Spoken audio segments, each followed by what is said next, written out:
lequel nous a aussi marqués d'un sceau et a mis dans nos cœurs les arts de l'esprit. 2 Corinthiens 22.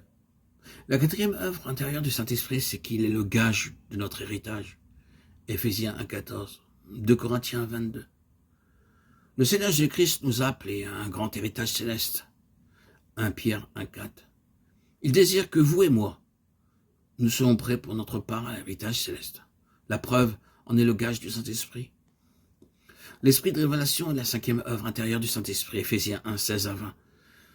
Le Saint-Esprit m'est donné afin que je sache comment utiliser cette merveilleuse puissance de la résurrection pour tous mes besoins. La sixième œuvre intérieure se trouve dans Éphésiens 3, 16 à 19. Afin que nous soyons puissamment fortifiés par son esprit dans l'homme intérieur. Cette œuvre se poursuit dans le croyant. Plus nous sommes fortifiés dans l'homme intérieur, plus nous sommes qualifiés pour être remplis de la plénitude de Dieu.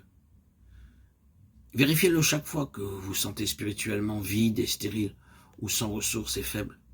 Mettez-vous à genoux et dites « Seigneur, fortifie-moi dans l'homme intérieur et verse en moi ton esprit. » Puis, attendez par la foi. Pour finir, la septième œuvre intérieure du Saint-Esprit en nous est la sanctification, afin qu'il devienne obéissant, qu'il participe à l'aspersion du sang de Jésus-Christ. 1 Pierre 1, 2. La sanctification m'aide à obéir à la parole de Dieu. Le Saint-Esprit, en me sanctifiant, me donne un courage supplémentaire à ce que je dise.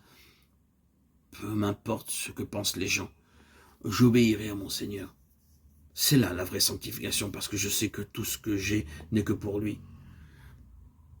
La sanctification, c'est aussi l'aspersion du sang de Jésus-Christ. L'œuvre du Saint-Esprit est d'amener en moi l'aspersion du précieux sang pour me maintenir parfaitement pur chaque seconde, chaque moment, chaque heure. Et non pas seulement une fois pour un court instant. La septième œuvre est la sanctification pour l'obéissance et une constante purification. J'ai été crucifié avec Christ et si je vis, ce n'est plus moi qui vis, c'est Christ qui vit en moi. Galates 2, 21. Il y a aussi une septuple œuvre du Saint-Esprit visible de l'extérieur. C'est la septuple expression extérieure de l'œuvre du Saint-Esprit dans nos vies, qui peut être vue par nos amis, nos ennemis, nos voisins, et ne peut pas se cacher. Cette œuvre nous est rendue claire dans Romains 8, 9. Pour vous, vous ne vivez pas selon la chair, mais selon l'Esprit, si du moins l'Esprit de Dieu habite en vous.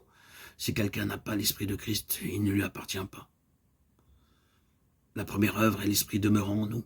En d'autres termes, le Saint-Esprit introduira en nous les vertus du Seigneur Jésus-Christ. Si vous permettez au Saint-Esprit de vous posséder, les autres pourront voir le bien qu'il vous a fait. Le Saint-Esprit fera resplendir sur nos visages une gloire et une beauté particulières. Mais pour cela, nous devons lui obéir. Il nous rendra semblables à lui. La première grande œuvre extérieure du Saint-Esprit est de m'introduire dans ses vertus visibles pour les autres. Colossiens 3, 12 à 16 énonce les vertus d'un croyant.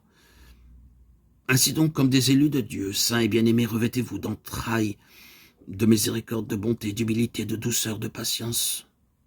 Supportez-vous les uns les autres. Et si l'un a sujet de se plaindre de l'autre, pardonnez-vous réciproquement. De même que Christ vous a pardonné, pardonnez-vous aussi. Mais par-dessus toutes ces choses, revêtez-vous de la charité, l'amour, qui est le lien de la perfection. Et que la paix de Christ, à laquelle vous avez été appelés pour former un seul corps, règne dans vos cœurs. Et soyez reconnaissants que la parole de Christ habite parmi vous abondamment.